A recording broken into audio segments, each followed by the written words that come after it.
karena mereka menganggap ceramah-ceramah yang disampaikan oleh Ustaz Syafiq bersifat provokatif dan menghasut, serta menimbulkan ujaran kebencian dan dapat memecah belah kerukunan umat Islam. Masa yang tak sanggup membendung emosi, bahkan sempat terjadi keributan kecil dan saling melempar sendal.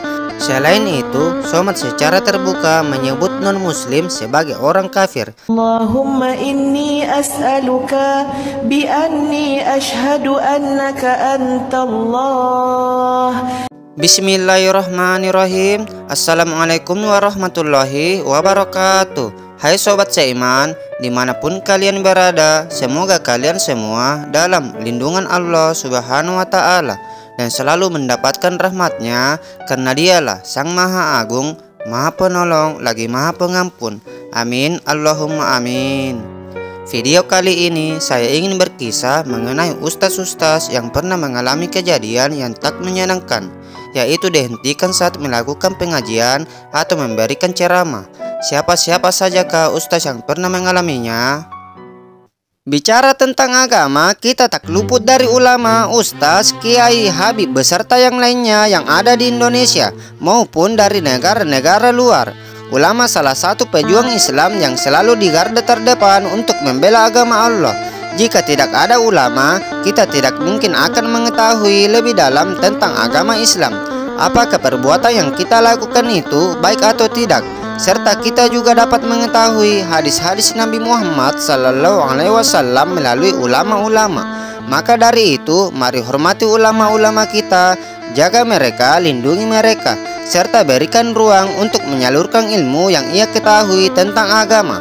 Tetapi itu semua tak akan berjalan dengan lancar tanpa ada dukungan dari masyarakat setempat. Tanpa berlama-lama lagi, inilah ulama-ulama tersohor di Indonesia yang pernah dilarang melakukan pengajian, bahkan tak segan-segan diusir di dalam masjid untuk menghentikan ceramahnya. Yang pertama, Ustaz Syafiq Riza Basalama. Ustaz Syafiq salah satu penceramah kondang di Indonesia yang harus menghentikan saat hendak mengisi pengajian di Masjid As-Salam, Surabaya pada Kamis 22 Februari 2024. Acara yang sudah dijadwalkan sejak lama itu dibatalkan secara sepihak oleh Gerakan Pemuda Ansor atau biasa disebut GP Ansor. Alasannya GP Ansor menolak kehadiran Ustaz Syafiq adalah karena mereka menganggap ceramah-ceramah yang disampaikan oleh Ustaz Syafiq bersifat provokatif dan menghasut, serta menimbulkan ujaran kebencian dan dapat memecah belah kerukunan umat Islam, khususnya di wilayah Kecamatan Gunung Anyar. GP Ansor bahkan mengeluarkan surat yang menyatakan sikap mereka untuk tidak mengizinkan Ustaz Syafiq berceramah di wilayah Surabaya. Isi suratnya ialah, kami pimpinan anak cabang Gerakan Pemuda Ansor keberatan atas kehadirannya, mengingat bahwa isi ceramahnya bersifat provokatif dan adu domba. Ustaz Syafiq yang dikenal sebagai penceramah yang taat dan berilmu merasa kecewa dengan sikap GP Ansor yang dinilai tidak toleran dan anti-Islam. Dan Ustaz Syafiq memilih untuk bersikap sabar dan berdoa semoga Allah memberikan hidayah kepada GP Ansor. Mungkin dia belum paham. Ustaz Syafiq juga berkata kepada jamaahnya yang sudah hadir di Masjid As-Salam, saya berangkat dari jam 1 siang sampai sebelum maghrib dengan harapan bisa mengisi kajian. Tapi ternyata takdir Allah berkata lain. Ia juga meminta maaf kepada jamaahnya yang sudah hadir di Masjid As-Salam. Ia berpesan agar jamaahnya tetap bersabar dan tidak terpancing emosi oleh ulah GP Ansor. Serta ia juga mengajak jamaahnya untuk fokus mempersiapkan diri menyambut bulan suci Ramadan yang tinggal beberapa minggu lagi. Yang kedua, Ustaz Hanan At-Taqi. Ustaz yang satu ini dikenal memiliki suara yang merdu ketika melantunkan ayat suci Al-Quran. Dan pada tanggal 12 bulan 2 tahun 2023, pengajian Hanan At-Taqi dibubarkan oleh Banser Nahdlatul Ulama bersama warga di Masjid Al-Muttaqin, Kecamatan Pamekasan, Madura. Dari informasi yang dihimpun, ini masalahnya sangat sepele. Pengajian itu didatangi warga dan Banser yang berseragam. Masa menolak adanya pengajian Hanan At-Taqi. Masa yang berjumlah ratusan itu memenuhi halaman masjid dan jalanan di depan Masjid Al-Muttaqin. Di bawah gerimisnya hujan, massa meminta pengajian itu dihentikan. Mereka berorasi melalui pengeras suara lewat mobil komando.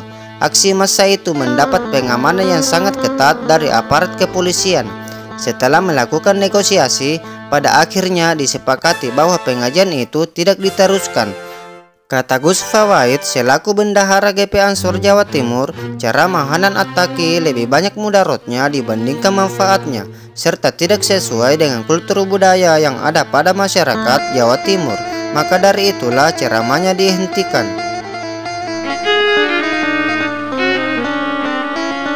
Yang ketiga, Ustaz Firanda Andirja. Pada waktu itu sejumlah warga menggeruduk Masjid Al-Fitra Ketapang 2 Banda Aceh. Massa menolak dan memberhentikan kajian keagamaan yang sedang berlangsung di dalam masjid tersebut. Massa kemudian masuk ke dalam masjid dan membubarkan jemaah beserta Ustaz Firanda. Gemuruh suara takbir dan teriakan warga meramaikan seisi masjid. Aksi ini sontak menjadi sorotan dan perhatian warga hingga terjadi kemacetan. Massa yang tak sanggup membendung emosi bahkan sempat terjadi keributan kecil dan saling melempar sendal. Namun tak lama kemudian, petugas keamanan dari TNI Polri serta pihak terkait tiba ke lokasi dan mengamankan Ustaz Firanda.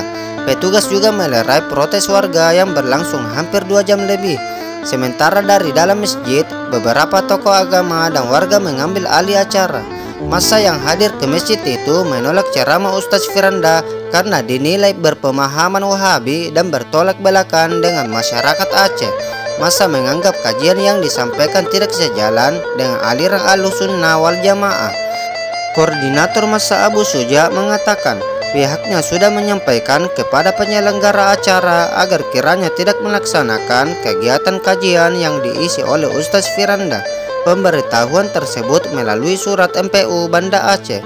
Namun pemberitahuan itu tidak diindahkan oleh penyelenggara acara dan tetap dilaksanakan.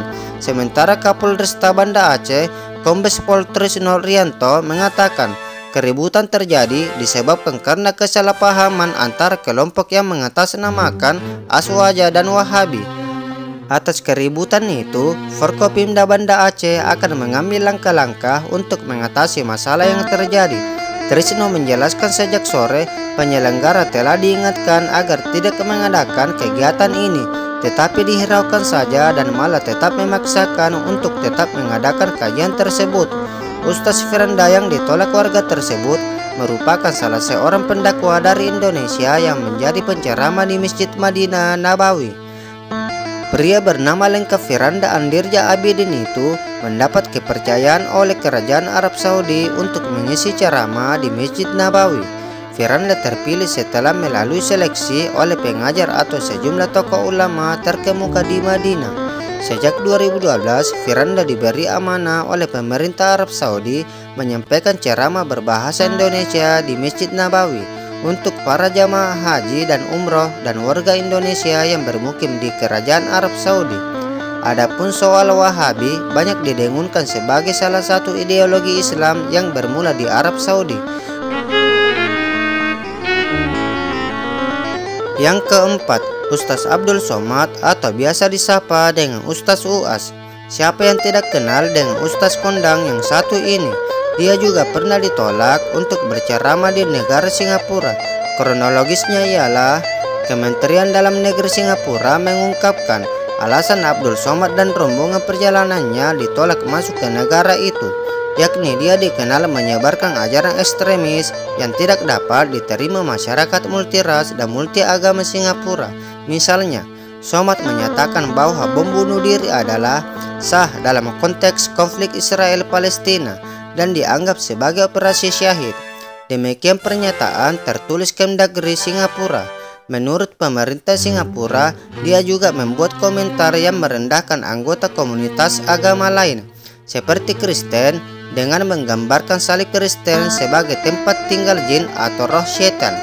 Selain itu, Somad secara terbuka menyebut non-muslim sebagai orang kafir. Sementara Somad diklaim di Singapura berusaha memasuki negara itu dengan pura-pura untuk kunjungan sosial. Pemerintah Singapura memandang serius setiap orang yang menganjurkan kekerasan atau mendukung ajaran ekstremis. Abdul Somad menegaskan bahwa dia bersama istri, anak, dan sahabatnya hendak pergi ke Singapura dari Batam dalam rangka berlibur. bukan untuk acara pengajian atau tablik akbar. Namun saat menjalani pemeriksaan imigrasi ketika mereka tiba di pelabuhan Tanah Merah, Abdul Somad tidak bisa masuk Singapura. Demikianlah pembahasan mengenai ulama-ulama Indonesia yang sudah dilarang untuk berceramah. Moga kejadian ini tak pernah terulang lagi di negeri tercinta kita, serta masyarakat Indonesia saling menyatu satu sama lain. Semoga kisah ini bermanfaat dan dapat dijadikan pelajaran. Kurang lebihnya mohon dimaafkan, yang benar semua datangnya dari Allah Subhanahu wa Ta'ala yang Maha Benar. Dan jika ada yang salah atau melenceng, semuanya datang dari saya pribadi tentunya. Sampai ketemu lagi di kisah-kisah selanjutnya di channel Zira Islamiyah. Assalamualaikum warahmatullahi wabarakatuh.